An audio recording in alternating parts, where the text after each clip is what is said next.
The story opens on a quiet morning in the peaceful village of Wishvale for what can only be described as a friendly sparring match with my father, Reed, who is the captain of the watch. The watch is tasked with protecting Wishvale from outside threats, and this fight serves as a test of whether we are ready to join their ranks. After proving our strength through a rather intense sword-filled duel, we officially become a member of the watch. Never forget what it is you wield your sword to protect. With our duties begun, we start our rounds through the village. At the comfortry shop, we meet Stia and her father, Lavora, who are busy preparing decorations for the upcoming festival. Stia finishes most of the work herself, impressing her father enough that he suggests she help out at the church. At the church, we learn that Priestess Yaya has fallen ill. Her granddaughter Lorana steps in to manage the festival preparations. Overwhelmed by the workload, she accepts our offer to retrieve an azure flamestone, a rare item needed for the enkindling ceremony. This stone produces a blue flame similar to the sacred flame. On our way to the cave, we encounter a quiet and reserved scholar. He barely speaks, leaving a strange impression. Later, we are joined by Fen, a hunter whose instincts warn him that something is wrong. He reveals that the silent scholar's name is Nomos. Alright, we'll just take a little piece and... Inside the cave, we retrieve the azure flamestone, but not before being attacked by a massive beast engulfed in blue flames. Never seen a beast like this before. Be on your guard. Man, what an effect though when it rolls.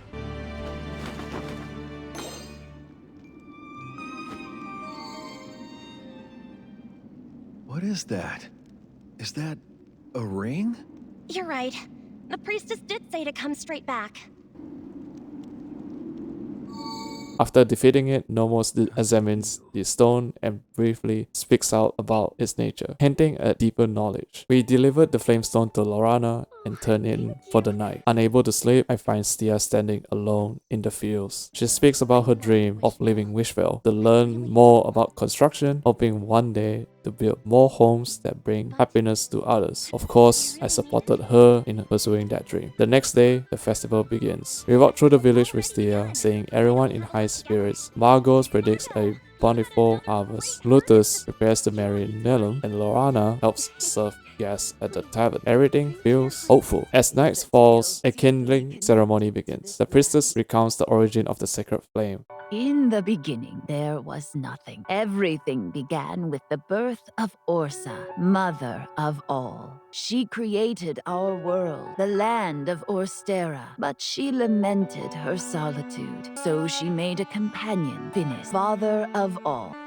And together, they had 13 children, gods, who were entrusted with the world's future. Though they each sought to improve the world, the youngest desired only to rule it. That's a very beautiful art though. The 8 gods who first stood against their dark sibling fought long and hard. They imbued rings with their powers and entrusted them to the Flamebringer, Elfric.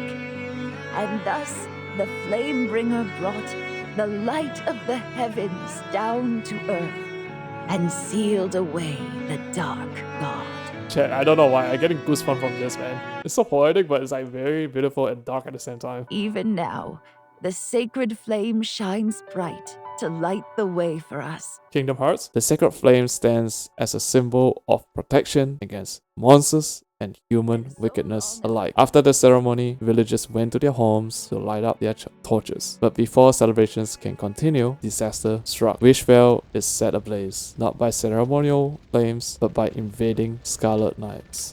Where is the Flamebringer's ring? I do not know. Now leave.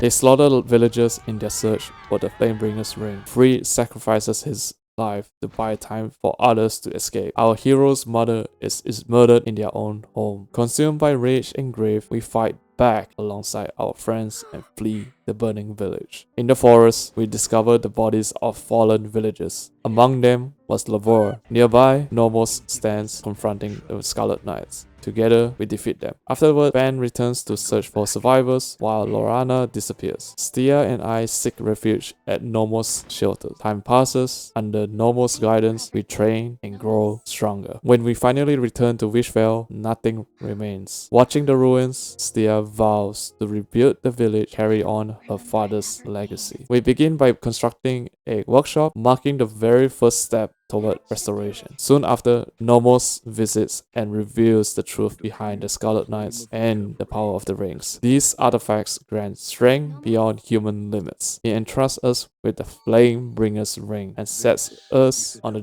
path with 3 intertwined journeys ahead: wealth, power, and fame. And that is where our story truly begins. We begin the path of wealth. Our journey leads us to the village of Valor, where a kind gentleman offers a warning: do not cross Lady Herminia. Her wealth is infamous across Ostera, and she would do anything to satisfy her desire for leaves, which is the world's currency, by the way. Unsurprisingly, this obsession has earned her many enemies. Hey, yo, what up, gang? Ask about Herminia. One such group is a local resistance that despises Herminia and seeks to overthrow her. However, trust must be earned. We soon find an opportunity when Herminia's goons chase a young girl who failed to meet her quota for selling questionable goods. Instead of a flower, looks like we've picked ourselves a fight. We step in, defeat the goons, and protect the girl. As the goons flee, they drop an invitation letter to Lady Herminia's private feeds. Exactly what the resistance need to gather information. You can fight, and you seem like you have your own business with the witch. This act alone is enough to prove our good intentions. For the family! Upon arriving at Herminia's mansion, we are immediately struck by its lavish design. Inside, Bargello, their leader, reminds everyone to stay focused. This is not a celebration, it's a reconnaissance. During the feast, Herminia openly displays her wealth and offers guests samples of illicit goods. We quietly observe, watching for potential allies or weaknesses. That's when Lord Taviani arrives, Herminia's rival and her greatest competition. Lord Taviani, I presume? I've heard so much about you. And you, Lady Herminia, are even lovelier than the tales say. I can scarce imagine what beauty lies beneath that mask. Oh, forgive me. My line of work has earned me many foes. Indeed. Great riches invite great enemies. In truth, I have found myself a troublesome foe as well. For many years, my house held sway in these lands, until a greedy witch stole from us what was rightfully ours. Their exchange is calm on the surface, but razor sharp. Your sense of humor is most impressive. Herminia offers Taviani the finest wine in Ostera. To our newfound friendship. Suspecting poison, Taviani deflects the offer. Is there no one here who will drink this wine in my stead? Come forth now. We cannot disrespect the lady of the house. It would be my honor to partake of this fine vintage, my lady. Without hesitation, Bargello drinks the wine himself. It's clean, and the gesture earns Taviani's respect. Soon after, Herminia excuses herself, claiming an issue has arisen. The issue, her slaves failing to meet their quotas. Enraged by the financial loss and the blood spilled on her dress after killing one of her slaves, she begins executing them without remorse. Who will receive their punishment next? Gods have mercy! No! Please! Cull the herd. Yes, ma'am. I really hope they one of them doesn't betray us. Over there, what's that? Leaving the mansion, we discover the bodies of slain slaves along the path. We follow the trail, confronting mercenaries and saving those who are still alive. It's nothing personal. Nice parry. What do you think you're doing? This is no place for children. You look like a strong one. More than happy to slaughter innocents for the right price, are you? I am in the employ of Lady Herminia. I was simply following orders. Yeah, right. Just a rabid dog slavering for coin. If you value your lives, be gone from this place. We're not going anywhere. And we're not children. My name is Bargello. Do well to remember it. I warned you.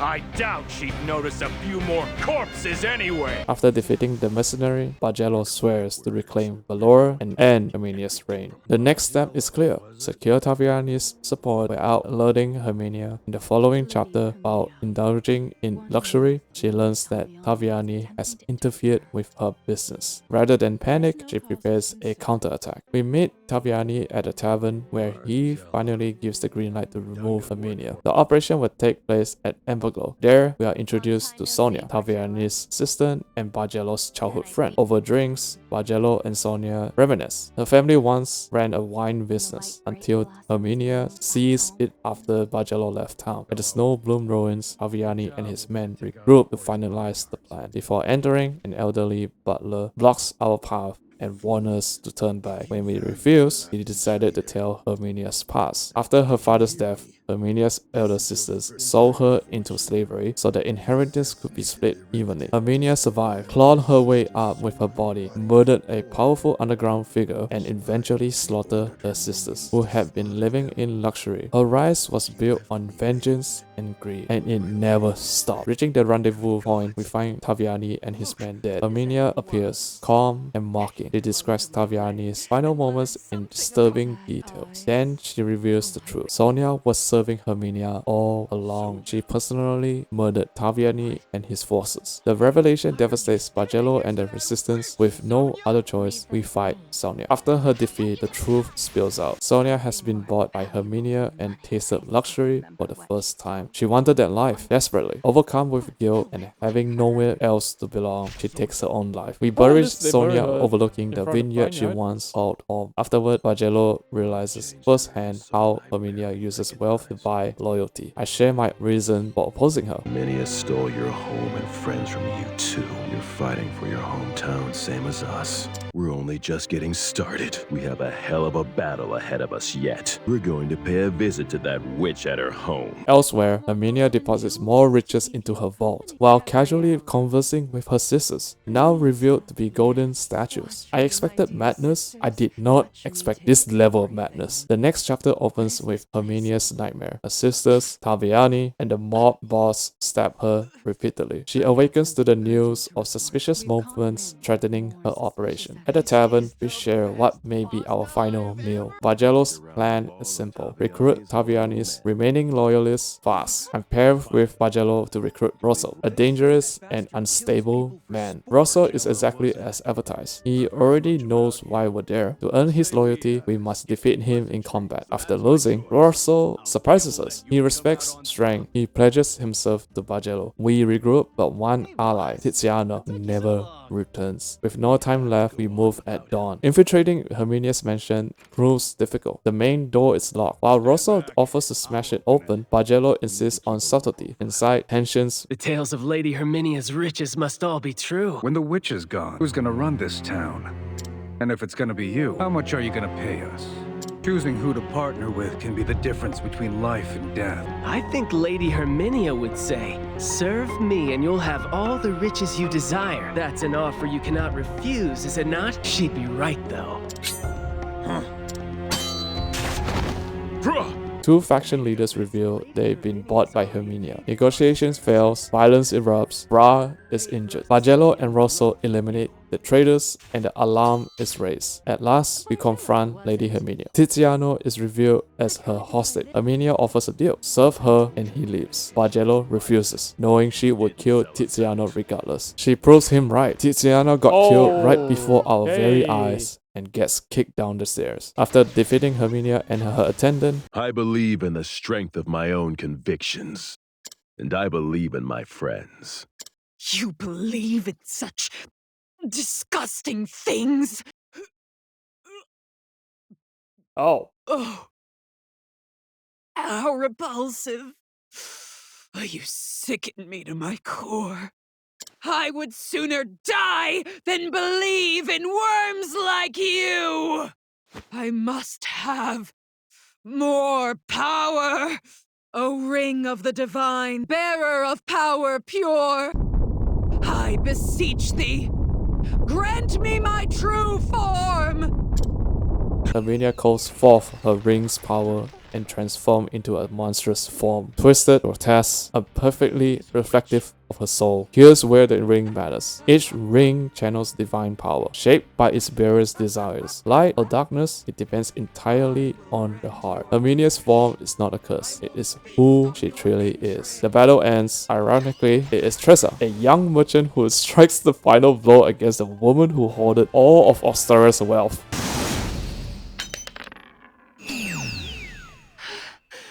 The ring! My ring! It ends here, Lady Herminia. No, you cannot have them. They are mine. All mine. Defeated, Herminia crawls to her vault and sets it ablaze, choosing to die with her riches rather than anyone else claim them. The story closes with Valora's restoration and Tiziano's burial. Bargello thanked us and offers his unwavering support. We leave not as outsiders, but as family. And that is the end of wealth. We now begin the path of power. Our target on this route is Titus, leader of the Scarlet Knights. What truly baffles me is that this man was once hailed as a hero, someone who defended Ostera from foreign invaders. Yet here we are hunting him. In Emberglow, I try asking around about the Scarlet Knights. The bartender refuses to talk. The drunk Scarlet Knight at the bar, also not helpful. Clearly, this is not a topic people survive by discussing openly. The two locals who end up helping us, sort of, are Velnot and Rinyu, a blind sister from the church. The two are lovers. The church has repeatedly warned Rinyu to leave him, but he refuses. She believes there is kindness beneath Velnot's past. After helping out at the church, Rinyu heads home until a passerby collapses nearby. What begins as a concern quickly turns into horror as the man rises again. No longer human, Velnot rushes to her defense, and as a fate or the developer gods would have it, I was nearby. After dealing with the threat, Velnot and Rinyu offers us shelter for the night. Before bed, Velnot opens up. He confirms they are dating, but worries his past would prevent him from ever making Rinyu truly happy. Before leaving, he warns me once again, stay away from the Scarlet Knights. That night, Velnot sneaks out after being summoned by a colleague. Rinyu hears him leave and asks us to follow. We trail him to his ruined study where he meets Jürgen, a fellow researcher. The truth comes out quickly. The man we fought earlier was part of their experiments. Anyone whose beliefs conflict with Titus' vision is labeled a sinner and turned into a monster. We glimpse Velnot's past. He was forced into service. Obey Titus or Rinyu dies. His original goal was to create a cure-all medicine, but the elixir kills those who consume it. However, Titus sees it as an opportunity to enhance his army. With Rinyu as a hostage, Velnot chose obedience. Back to the present, Titus arrives. A waiter named Al accidentally spills food at his feet. Titus responds by forcing him to drink the elixir, transforming him into a monster in front of everyone. Velnot can no longer stomach this. He excuses himself, notices us following, and angrily confronts us before asking for help. Al must be stopped before he hurts anyone else. We tried to reason with Al, but it was too late. His mind is gone and we put him down. Afterward, Velnot begs us to keep this from Rinyu, to which I answer, oh hell no. Listen, if I keep this as a secret, Rinyu is going to be within Titus' authority. She will be in danger. If I choose to tell her, there is a high chance she will be breaking up with him and leave to somewhere else safe from Titus' clutch. Note, this is my prediction before making that decision, by the way. I return home and tell Rinyu everything. She immediately decides to leave before Titus closes in. Some time ago, Velnort was imprisoned. One of his elixirs killed countless people. He wanted to make a cure-all that could save lives. That was the man I loved. At last, I've made up my mind. She books an inn for us and gives me a gift before departing. The next morning, Velnot learns she plans to marry a nobleman instead. When I return the bell talisman Rinyu left behind, Velnot finally confesses everything. Titus plans to build an unstoppable army. Sinners are forced into experiments. Wishvale was only the beginning. Unfortunately, Jürgen overhears everything. In the following chapter, Velnot deliberately delays the elixir's completion. Jürgen pressures him to speed things up as his mother is dying. There's something I must tell you. Many people will gather to celebrate the grand occasion. That's where he plans to shower the attendees with the Scarlet Elixir. After that, is going to take people hostage and attempt to seize the Order of the Sacred Flame. With Rinyu gone, Velnot decides to act. He gives us documents detailing Titus's crimes and orders us to deliver them to the Knights of Adant. After the delivery, the Knights of Adant offers us a stay at the inn. That offer made me narrowly avoid Scarlet Knight massacre at the garrison. The attack was led by Jurgen. The entire brigade and evidence are destroyed. Back in the Everglow, the bishop came to check on the cathedral with Titus. Titus pressures the bishop to ensure the pontiff attends the ceremony, clearly intending assassination. Luckily, the bishop declines and confirms that the pontiff has other matters to attend to. Then comes the worst revelation. Rinyu was tricked. The nobleman she was to marry works for Titus. He is taken as hostage. Jurgen brought Rinyu to the mountain and planned to use her as a bait to lure Velnot. Rinyu stands her ground. She understands Jurgen's pain. He too is trying to save someone. A sudden snowstorm gave her a chance to escape. Velnot and I got wind of Rinyu's location thanks to the bartender at the tavern. We managed to find her, who is collapsed due to the cold, but Jurgen catches up. He accuses Velnot of betrayal. We tried to reason with him, but Jurgen isn't the kind to discuss, and so we fought. After the battle, Velnot and Ryu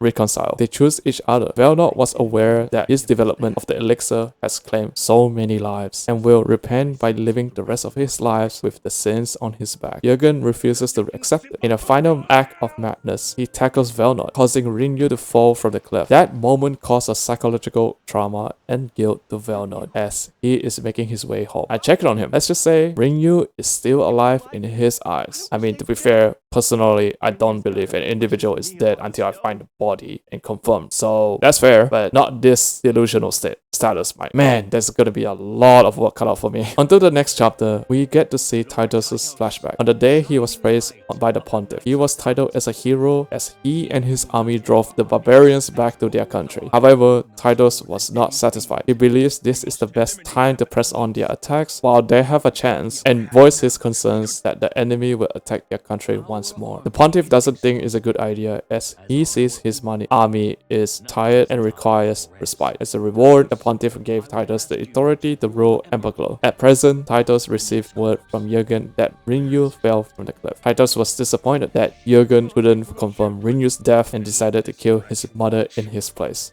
Back at Velnot's place, he seems to be passionate about his elixir and going to complete it. I went out of his home thinking he will be fine until a kind gentleman is asking for help. His name is Dimitri. He explained there is a young lady fallen from a snowy peak and is under a bad condition. In order to cure her, he needs a snow yak liver. I agreed to help him getting that liver. And let me tell you that the yaks do not mess around. They took down most of my team to get those livers. After Dimitri extracted the livers, we went to his cabin along with my unconscious companions. I looked after Rinyu while Dimitri brewed the medicine. Dimitri fed Rinyu with the medicine and then informed us that Rinyu doesn't remember anything. Great. We have a depressed Scarlet Knight insider and we have an amnesiac lady. I tell him about her relationship with Velnot and explain the situation. Dimitri and I agreed that we should inform Velnot about Rinyu. As for Rinyu, she doesn't know who Velnot is, but her body does by creating tears. Before I get a chance to rest at the cabin, Dimitri and I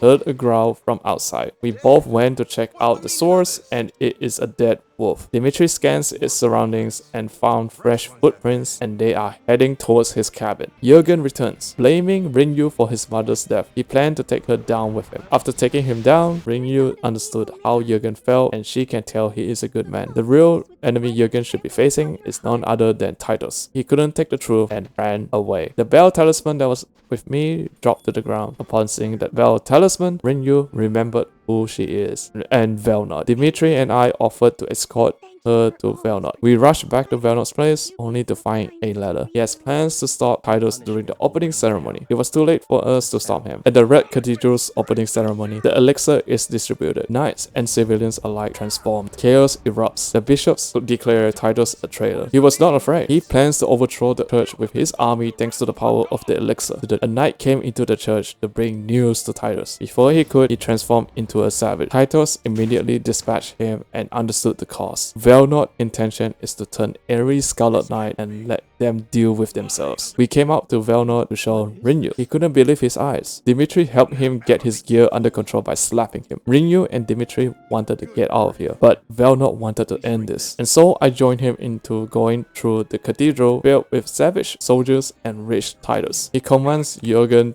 to kill Velnot. Jurgen instead strikes Titus and dies in the process. Mother, I'll see you soon. That leads us to fight Titus. The battle wasn't too bad considering our team setup. After the first stage of Copium, Titus used the power of his ring and turn into a monster. Velnot asked Dimitri to get Rinyu out of here before it gets worse. We resumed the battle, and fortunately, his weakness is the same as the first stage. My ring!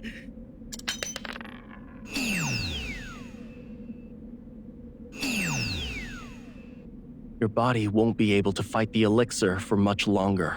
As you will not disgust me. You will pay for this. Velnort! Hey!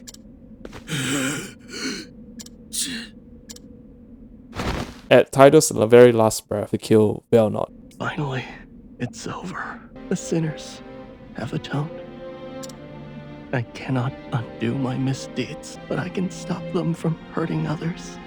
At long last, Titus is vanquished.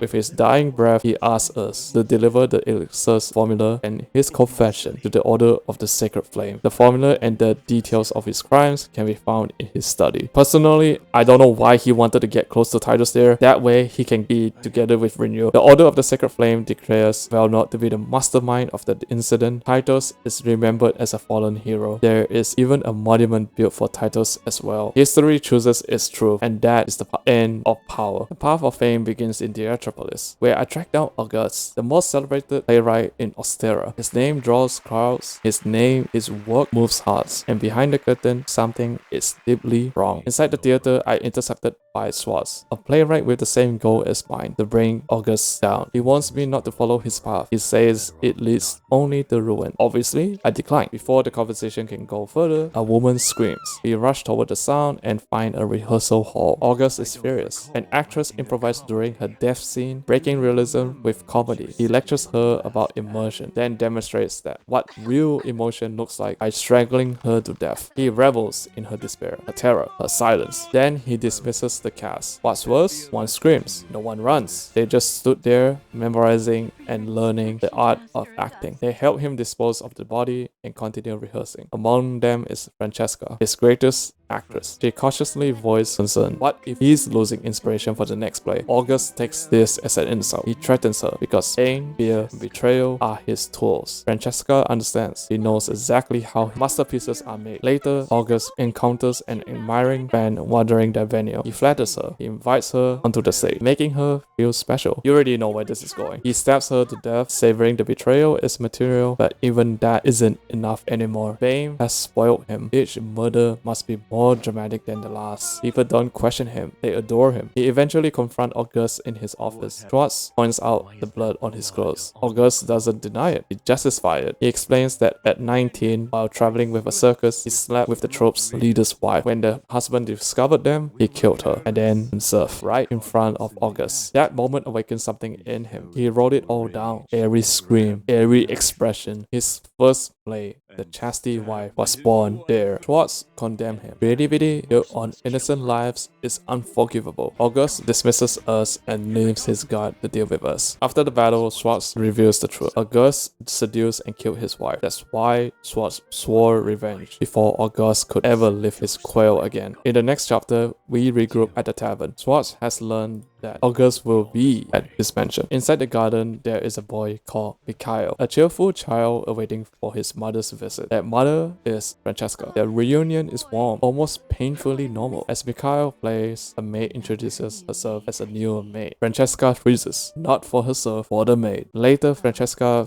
confronts us. She knows why we're here. She tells us to leave. Many have tried to kill August before. All have failed. Mikhail trips and falls while running forward to her. Francesca panics, not because of the fall, but because because August must never meet her son. She explains that her presence is all Mikhail has to look forward to. Francesca knows everything he does. She stayed because she's afraid and because she is indispensable to him. She asks what she should do. Schwartz answers honestly. His wife was in the same position. She took her own life because of August. He tells Francesca to leave while she still can, and she still refuses. And so we search for another way in. Exploring the grounds, I find a hanging gallery and a round-down building that practically screams death. Naturally, I go inside to find his journal that details how he increased his KD ratio and also a key to his mansion on the bookshelves. Based on the journal, he has killed 1 merchant and 13 maids. All of them has been buried into the gardens and the smell are very noticeable according to him. Back inside, August confronts Francesca and Mikhail. He expresses disgust towards children. They lack the emotional depth that he craves. He toys with an idea for a story. A wife forced to choose between her husband and her child. I do not like where this is going. It gives them a brief chance to leave. Later, the new maid serves him tea. The conversation is disturbingly normal. August notices something wrong with the drink and offers it to her instead. It dies from hydrangea poison, slowly, painfully. August enjoys it, then declares it insufficient. Well, there goes the 14 maid. Aisha is not gonna like this. Deeper in the mansion, we find Francesca again. She asks where her son is. We heard Mikhail's voice. We rush over to her son's help, who was laid unconscious to the floor. However, he was infected with poison. Luckily, Francesca possessed the antidote that was stored to her necklace. But there lies a problem, to her at least. August also poisoned himself, putting her in a rather awkward and yet difficult position for her. She must choose.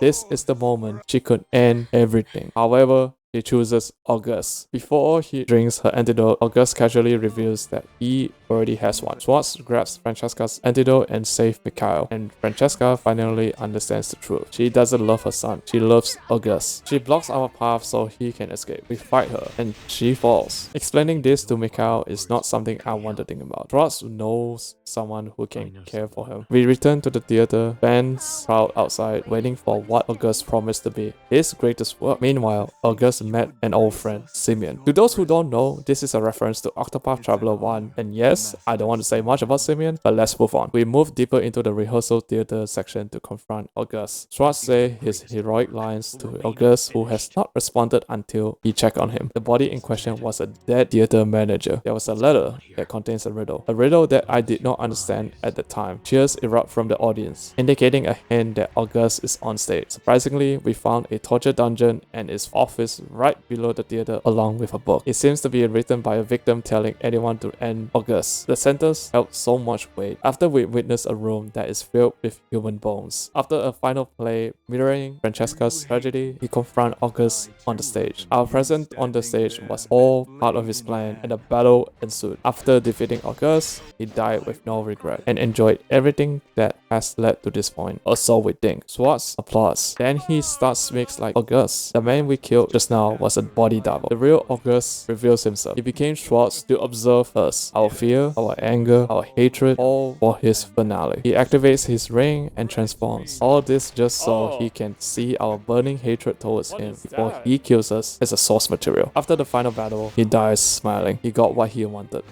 Later, Simeon explains the truth. August was Schwartz. His wife was seduced and killed by his theater owner. He took revenge, but was left hollow. So he killed that version of himself. August was a persona, but the body count kept rising. 2 selves, 1 monster. Schwartz wanted someone to stop him, and that someone was me. At least that is what Simeon interprets from this situation. Wait a minute, you knew what he had done all this time, and that is the end of fame. And that brings us to the end of Octopath Traveler Zero's 3 paths. Well, shows us greed, how desire turns people into tools. Power shows us control, how righteousness became tyranny. Fame shows us obsession, how admiration erases accountability. Each path begins differently, and each ends the same, with people crushed beneath ideals taken too far, and standing above it all is you. Not as a hero chasing glory, but as a witness. Someone who walks through the aftermath, piecing together truths history would rather forget. Octopath Traveler Zero isn't asking whether these villains are evil. It's asking how the world allowed them to exist. And once you see that, you don't walk away unchanged. But this is just the beginning. There is more story after these chapters. If you enjoyed this video, please do like and subscribe. I need some time to recover the stories of this game up ahead. Thank you guys so much for watching up to this point. As always, happy gaming.